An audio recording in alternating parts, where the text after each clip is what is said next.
He is a foreign man. He is surrounded by the sound.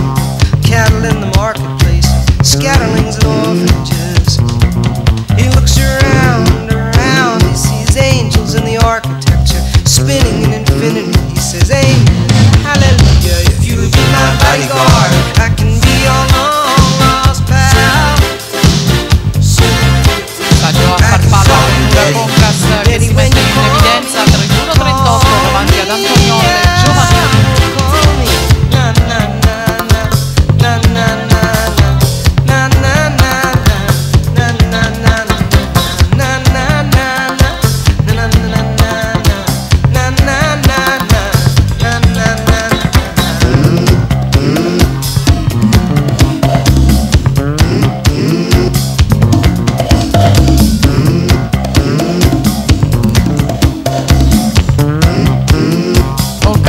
Davanti a tutte dopo il dorso si apre la frazione rana, la decisiva nei misti 1:09:39 per lei. Giovannoni Antoniola ancora in seconda e terza posizione, ricordiamo il 5 la Cagnato che ha vinto il titolo giovanile dei 400 misti sia nel 2013 che ai campionati italiani giovanili del 2012. Per lei convocazione con la nazionale giovanile al Festival Olimpico della Gioventù Europea. Siamo alla partenza con Beatrice Sartori, Tagliano in 1, Eva Cimenti, Piave Nuoto in 2, Serena Mometto, Team Veneto in 3, corsia 4, Lane 4, Anastasia Korotkov, Dolphin, Israele, corsia 5, Lane 5, Aida Teran, Gorenika Radovlica, Slovenia, corsia 6, Consuelo Ciman, Leo Sport, in 7 Alice Zanor, Arca Team, Linda Bet, Stella Marina in 8.